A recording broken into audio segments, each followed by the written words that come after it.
அந்த கிராமத்தில் இருந்து சென்னைக்கு வந்தவங்க அல்லது ஒரு மஃபசல் இருந்து மஃபசலும் கிராமம் தான் அதுலேருந்து எல்லாருமே அப்படி தான் மைக்ரேட் ஆகிருக்கும். அப்படி வரும்போது இன்றைக்கி அந்த சத்தத்தை பார்த்த உடனே எனக்கு என்னமோ ஒரு பாதி செத்துப்போன மூளையும் பாதி செத்துப்போன இருதயம் எழுந்தது போல் நான் உணர்ந்தேன். ஆக்சுவலாக அந்தளவு ஆதிக்குள்ளே போயிட்டு என்னை வந்து எழுப்பிச்சு. ஆக்சுவலாக ரொம்ப நல்ல மாலை இது. ஏன்னா வந்து நேற்று வந்து திடீர்னு குழந்தை வந்து என்கிட்ட வந்து நீங்கள் வரணும் அப்படின்னு கேட்டால் நான் வரண்டாமா, ஏன்னா என்னுடைய அசிஸ்டண்டடா நீ என்கிட்ட பாவம் தெரியல. ஓகே, நான் அந்த அஞ்சாவதில் ஒர்க் பண்ணேன். அப்போ ரொம்ப சென்சிபிளான சக்தி. அதுக்கப்புறம் சினிமா பயணத்துலேருந்து வெளியே போயிட்டு வந்து அப்புறம் சினிமாவிலே இருப்பான். பட் நிறைய வேலைகள்லாம் செய்வான். ஆக்சுவலாக அவன் வந்து ரொம்ப நாளைக்கு முந்தைய ஒரு கதை சொன்னான். இந்த கதை எனக்கு வேக தான் ஞாபகம். ஆனால் வந்து சார் இந்த கதை ஒரு நாயை பற்றி, நாய்களை பற்றி, அதுக்கு பின்னால் அதுக்கு முன்னால் இருக்க மனிதர்களை பற்றி அப்படின்னா கதை சாத்துங்க ப்ளீஸ். அந்த போஸ்டரை பார்க்கும்போது அங்கே ஒரு 5-6 மனிதர்களும் இங்கே ஒரு 7-8 நிஜ மனிதர்களும் இருந்ததை பார்த்தேன். ஆக்சுவலாக அந்த நிஜ மனிதர்களுக்காக ஒரு கிளாப் பண்ணுவோம். ஏன்னா அந்த ஒரு மேடையில் போய் என்ன பேசுறது அப்படின்றது வந்து பெரிய குழப்பம். ஆக்சுவலாக அது எப்படி ஆரம்பிக்கணும்னு எனக்கு தெரியல. அப்போ பார்க்கும்போது நான் உத்து பார்க்கும்போது இந்த கண்கள்லையும் அந்த கண்கள்லையும் ஒரு டிஃப்ரென்ஸ் பார்த்தேன். அந்த கண்களில் ஒருத்தன் வந்து ஒரு ப்ரொடியூசர் பெரிய ஹீரோ ஆகணும் அப்படின்ற மாதிரி ஒரு கனவு இருக்குது. அங்கே ஒரு வில்லன் ஒருத்தர் இருக்காரு, மலையாளத்துல இருந்து வில்லனாகவே வந்த மாதிரி இருக்காரு. இந்த பாண்டியராஜன் படத்தில் நான் தான் வில்லனாக நடிக்க வேண்டியது. ஆக்சுவலாக அவர் நடிக்கிறாரு. அது மாதிரி நிறைய குழந்தைகள் நிறைய வந்து அவங்க கண்களில் வந்து ஏதோ ஒரு பரிதவிப்பும், ஏதோ ஏதோ ஒன்று சம்திங் அப்படி ஒன்று இருக்கு. ஒரு நகரத்தை சார்ந்த நாகரிகத்தை சார்ந்த நிறைய விஷயங்கள் அந்த கண்களில் இருக்கு. அந்த கண்களை பார்க்கும்போது 3 விஷயம் தான் அதில் தெரியுது. ரேஜ் பார்த்தேன் கூட கிடையாது. Rage it's called rage. நாய்களோட ரொம்ப பழகியிருக்கேன், நாய்களோடய வாழ்ந்திருக்கேன். இன்னைக்கு நாய் எல்லாமே இருக்கிறேன். நாய்கிட்ட இருந்து நிறைய கற்றுருக்கேன். நான் தனிமையில் சின்ன வயசில் நான் தனிமையில் இருக்கும்போது எனக்கு வந்து மணின்னு ஒரு நாய் எனக்கு ரொம்ப ரொம்ப ஆதர்சமானது. ஒரு வெள்ளை கலரில் பெருசாக இருக்கும், தலை பெருசாக. அந்த மாதிரி நான் இது வரைக்கும் நான் பார்த்ததே இல்லை. கிராமங்களில் மணி எல்லா நாய்களும் மணியாக தான் கூப்பிடுவாங்க. சொல்லப்போனால் எங்களை வழக்கம். அது வீட்டு முன்னாலே இருக்கும். அது பியூட்டிஃபுல். அப்போ அது வந்து எங்களை ப்ரொடெக்ட் பண்ணுற ஒரு தெய்வமாக தான் இருக்கும். குழந்தைகளை பார்த்துக்கும், பாம்பு பூச்சி வராது. ஏதோ நாங்கள் உணவை பரிமாறிப்போம். ஒரு ஆதி தகப்பன் போல் எங்கள் கூட எப்பயுமே ஒரு நாய் இருந்துக்கிட்டே இருக்கும். நல்ல ஞாபகம். ஒரு 5 வருஷம் கழிச்சு ஒரு நாள் காணும். நான் தேடினேன் போயிட்டு, எங்கம்மான்னு கேட்டால் எங்கள் பாட்டி சொன்னாங்க வந்து இல்லை, அதுக்கு வந்து மனநிலை பாதிச்சிருச்சு, அதை கொண்டு போய் கொல்ல போகிறாங்க அப்படின்ட்டு. நான் ரொம்ப ஓடினேன். எங்கள் ஊரில் ஒருத்தர் அதை கொல்றதுக்கே ஒருத்தர் இருந்தார். அது கொல்லலை, அது கிட்டத்தட்ட ஒரு கருணை கொலை தான். ஒரு சாக்கில் அதை வந்து பிடிச்சி உள்ளே போட்டு ஒரு கொடப்பாறையினால் அடித்து அதை கொண்டார். என்னால் மறக்கவே முடியல. நான் அதுலேருந்து பெட்டுங்களை நான் பக்கத்தில் போனதே கிடையாது. நான் என் அசிஸ்டன்ஸ்லாம் கேட்பேன். என் அசிஸ்டன்ஸில் 2 பேர் ரொம்ப பெட்டோட. வெங்கட்னு ஒரு அசிஸ்டன்ட் இருக்கான், ரொம்ப அறிவானவன். அவன் வந்து 2 நாய்களை அவன் வீட்டில் அதுக்கு ஒரு பெரிய பெட்டு மாதிரி 2 பெட்டு கொடுத்து அதை பற்றி பேசுகிறது தான் அவனுக்கு வேலை. அவன் வாழ்நாள் ஃபுல்லாக அந்த நாய்களை பற்றியே பேசிகிட்டு இருக்கான். அந்த 2 நாய்களும் என்னையும் தான் அவனுக்கு ரொம்ப பிடிக்கும்னு நினைக்கிறேன். ஆக்சுவலாக அப்போ அதை பற்றியே பேசியிருப்பேன். ரொம்ப ஆச்சரியமாக இருக்குது. என்னடா இப்போ என்ன பண்ணால் ஒரு படி மேலே போயிட்டு அதுக்கு கேமரா ஃபிக்ஸ் பண்ணி இப்போ நான் ரீரெக்கார்டிங் பண்ணும்போது அதை பார்த்துக்கிட்டே இருக்கான். நான் ரீரெக்கார்டிங் பண்ணுறது கூட பார்க்கல. ஆக்சுவலாக அப்போ எனக்கு ஒரு யோசனை, ஏன் இந்த இந்த இந்த குழந்தைகள் வந்து இந்த நாய் மேலே இவ்வளவு. நான் வரும்போது படித்தேன், எங்கே அந்த டாக் அப்படின்ற வார்த்தை எங்கேருந்து வந்து அதுக்கு வந்து அதுக்கு எங்கேருந்து வந்துச்சுன்னு தெரியல. அந்த எட்டிமாலஜிக்கலாக டோர்க்கா அப்படின்றாங்க. அந்த டோர்க்கான்ற வார்த்தை எப்படி வந்துச்சுன்னே தெரியல லாட்டினில். நான் யோசிச்சிட்டே வந்தேன், எப்படி வந்திருக்கும் ஆதி மனிதன். கடவுளால் படைக்கப்படாத மனிதர்கள் சில பேர் வந்து டார்வின் விதிப்படி மரங்களிலிருந்து கீழே இறங்கி சவானில் நடக்கும்போது அவன் எல்லா மிருகங்களையும் கொன்னுட்டு அதை திங்கணும் அல்லது தன்னை பாதுகாக்கணும்னு தான் இருந்திருப்பான். புலி சிங்கங்களை திங்க முடியாது, ஓநாய்களை திங்க முடியாது. ஓநாயினுடைய இனம்தான் அது. ஓநாயினுடைய வழித்தோன்றல் தான் நாய்கள். நம்ம எல்லாருக்குமே தெரியும், அது பார்த்தவொடனே கேனைன் ஃபேமிலின்னு சொல்லுவாங்க ஆக்சுவலாக. அப்போ எப்படி அந்த மனிதன் வந்து அந்த காட்டை வந்து பயந்து பயந்து பயந்து ஒவ்வொரு அடியாக எடுத்து வைக்கும்போது பாம்பு இருக்கும், பூச்சி இருக்கும், உணவு தேடி போகணும், குழந்தைகளை பார்த்துக்கணும், தாய் தந்தையை பார்த்துக்கணும், இரவான நெருப்புக்கு கட்டைகளை சேகரிக்கணும், நெருப்புக்கு கல்லை தேடணும்.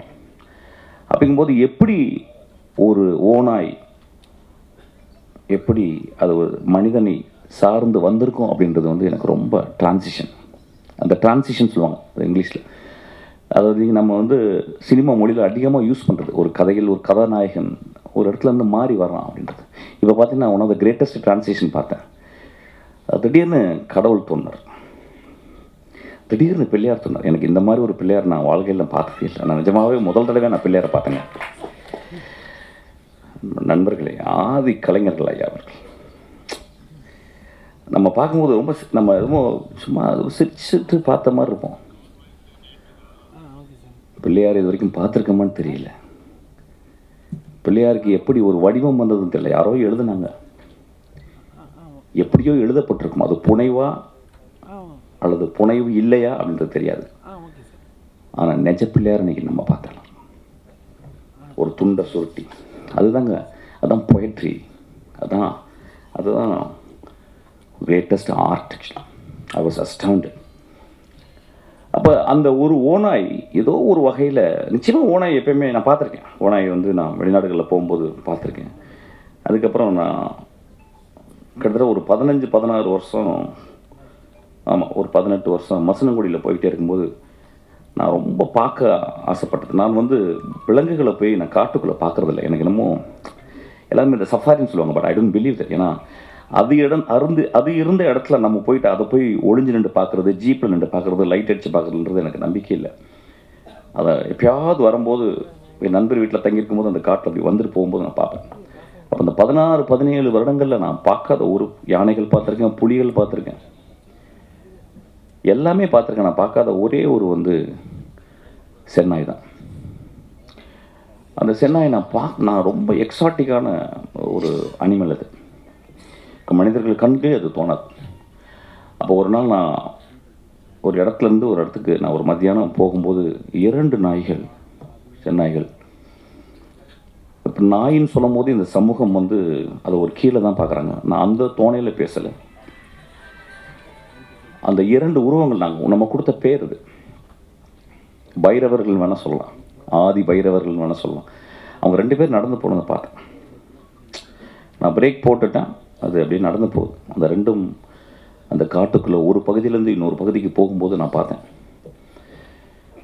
அந்த மனிதன் போட்ட அந்த பாதையிலே அந்த அஸ்பால்ட், அந்த ரோட்டில் வந்து 2 பேர் நடந்து போகிறாங்க. அதேமாக அது வந்து காதலனும் காதலியாகவும் கணவனும் மனைவியாக தான் இருக்கும்.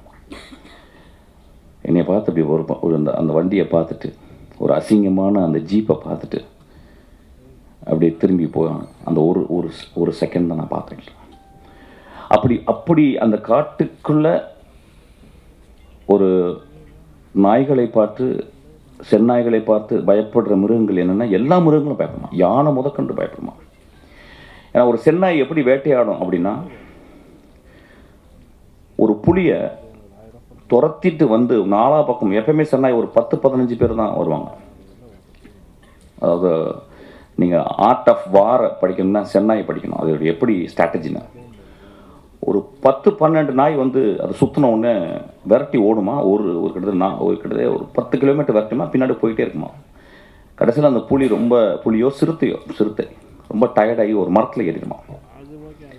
அந்த மரத்தில் ஏறினோடனே இது நடக்குமா. அது வந்து ஒரு 5 மணி நடந்துச்சுன்னா அந்த நாய்கள் அந்த மரத்துக்கு கீழே அப்படியே 10 நாள் அப்படியே உட்காந்துருமா. ஒரு அந்த இரவு ஃபுல்லாக உட்காந்துருமா அந்த 10 நாய்களும்.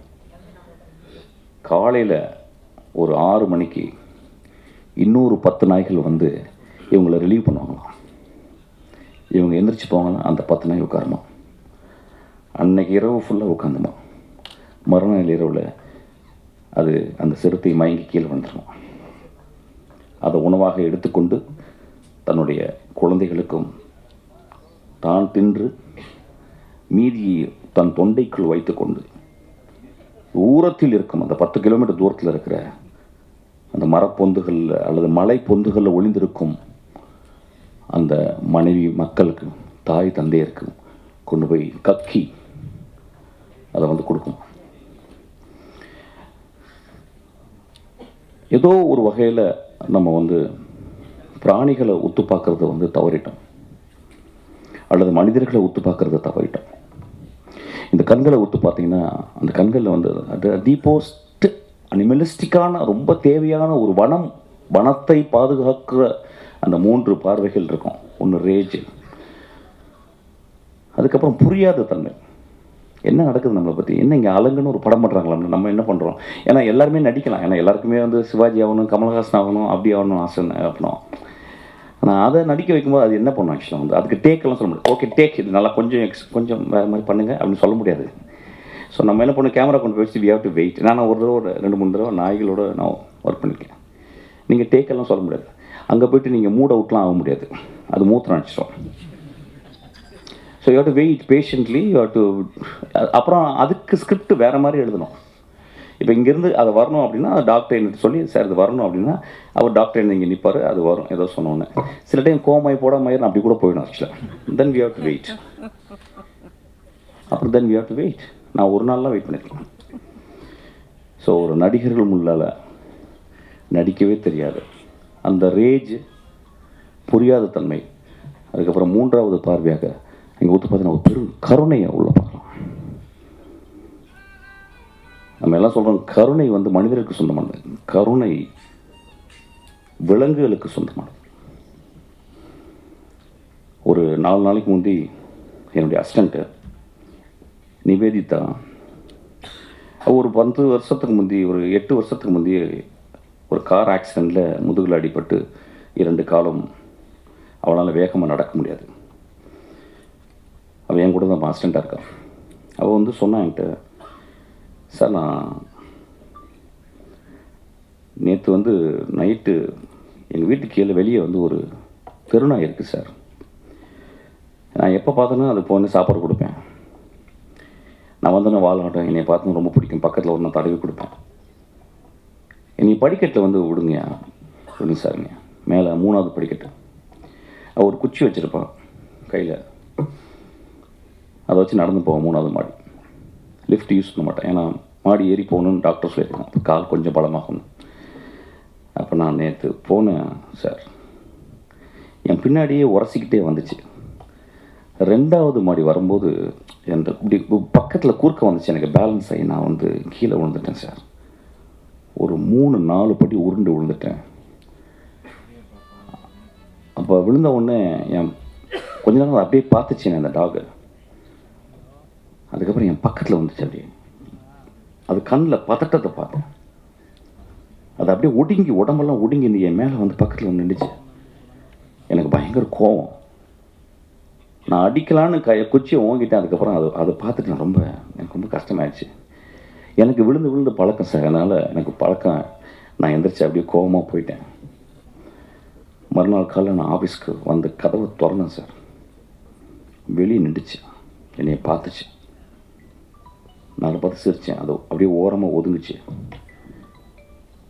நான் அப்படியே நடந்து 3வது மாடியிலேருந்து அந்த 8 படிக்கட்டு கீழே இறங்கி வந்தேன். அது மேலே நின்று பார்த்துச்சு. அடுத்த 8 படி கீழே வந்தேன் சார், அது அந்த 8வது படியில் கீழே வந்து நின்று என்னை பார்த்துச்சு சார். அடுத்த 8வது படி வரும்போது அதுக்கப்புறம் 8 படியில் வந்து பார்த்துச்சு சார். அதுக்கப்புறம் நான் வீட்டுக்கு கீழே அந்த ரோட்டுக்கு வந்த மாதிரி என்னை தூரத்தில் நின்று பார்த்துச்சு சார். அந்த கண்களில் பெரிய சாரியும் பெரிய தாய்மையும் பெரும் கருணையும் இருந்துச்சு சார். சொன்னான், நண்பர்களே, நான் சொன்னேன், நான் படித்த எல்லா புத்தகங்களோட கருணை இதுதான் நான் படிச்சிருக்கேன் அப்படின்னு சொன்னேன். நான் படித்த எல்லா டால்ஸ்டாய் கதைகளையும் கூட இந்த இந்த இந்த இந்த ஈவெண்ட் தான் எனக்கு பெருசாக பட்டுச்சு அப்படின்னா. இதை நான் பகிர்ந்துக்கிறதுக்கு தான் இன்றைக்கி நான் வந்தேன். ஆக்சுவலாக நான் வந்திருக்கவே மாட்டேன் ஆக்சுவலாக. ஏன்னா அந்த டாகை பற்றி ஏதோ ஒரு வகையில் நாங்கள் பேசும்போது, என்னோடய அசிஸ்டன்ஸ்லாம் பேசும்போது அதிகமாக நாங்கள் பேசுகிறது பேரன்பை பற்றியும் கருணைகளை பற்றி தான். அதை தவிர வேறு எதுவுமே பேசுறதில்ல. ஒருவேளை அவனுக்கு வந்து நாய்களை பற்றி சொல்லணும்னு ஆசைப்படுறான். படம் எப்படி இருக்குன்னு எனக்கு தெரியல. நிச்சயமாக அதில் ஒரு பெரும் கருணை இருக்குன்னு நினைக்கிறேன். ஒரு படம் எடுத்து அந்த படம் மக்களால் அங்கீகரிக்கப்பட்டு அது பெரிய ஆர்ட் ஃபார்மாக ஆகுறது ரொம்ப கஷ்டம்.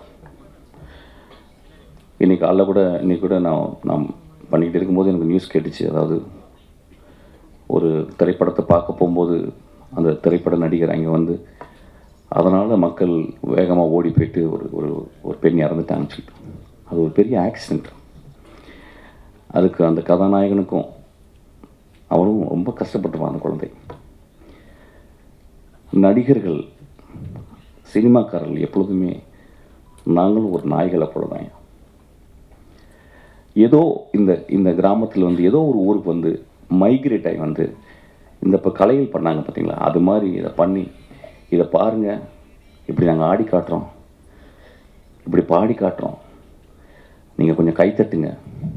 இந்த மனிதர்கள் இன்றைக்கி வந்து ஆடினவங்க கொஞ்சோண்டு கைத்தட்டினா போதும், அவங்க வாழ்க்கை போதும். ஆனால் நாங்கள் கொஞ்சம் மாறி எங்களுக்கு கொஞ்சம் காசு கொடுங்க, உங்கள் காசை வச்சு தான் நாங்கள் சாப்பிட்றோம், உங்கள் காசை வச்சு தான் நாங்கள் கார் வாங்குகிறோம், உங்கள் காசை வச்சு தான் எல்லாம் பண்ணுறோம். நான் கொஞ்ச நாளைக்கு முந்தி வந்து ஏதோ ஒரு பெரிய படம், அந்த படம் ஃபெயிலியர் ஆகும்போது நிறைய ரசிகர்கள் வந்து பயங்கரமாக அதை வந்து விமர்சனம் பண்ணி பேசி அதுக்கு எல்லா உரிமையும் இருக்குது. நான் என்னுடைய அசிஸ்டண்ட்டாக தான் சொல்கிறேன், இந்த படம் நியாயமாக இருக்கும் பட்சத்தில், நன்றாக இருக்கும் பட்சத்தில் இந்த பத்திரிகைக்காரரும் பார்வையாளர்களும் இதை கொண்டு போய் சேர்ப்பாங்க. அந்த படத்தில் நியாயமும் தர்மமும் இருந்தால், ஏன்னா அவங்க உரிமை இருக்குது. அவங்க தான் சொல்ல வந்தேன் அசிஸ்டண்ட்டாக. வேறு விழாவில் மேடையில் சொல்லியிருப்பானான்னு தெரியல. ஆக்சுவலாக அதில் ஒரு உண்மை இருந்தால் கூட போதும், தலையில் தூக்கி வச்சு கொண்டாடுவாங்க. ஏதோ ஒரு வகையில் சில அசதி, ஏன்னா இந்த வாழ்க்கை ரொம்ப அசதியாக இருக்குது, நான் பார்க்க தெரியுது. ஏன்னா அவங்களுக்கு வந்து ஓடிடி பிளாட்ஃபார்மில் அவ்வளோ படங்கள் இருக்குது. வாழ்க்கையில் வந்து 1.25 வினாடியில் பார்க்கக்கூடிய இன்ஸ்டாகிராம் இருக்குது, 24 ஹவர்ஸும் பார்க்குறோம். இதெல்லாம் மீறி நம்ம ஒரு நரேட்டிவ் சொல்லும் போது அந்த நரேட்டிவ் ரொம்ப பவர்ஃபுல்லாக இருக்கணும்னு அவங்க ஆசைப்பட்றாங்க, அவங்க கேட்குறாங்க.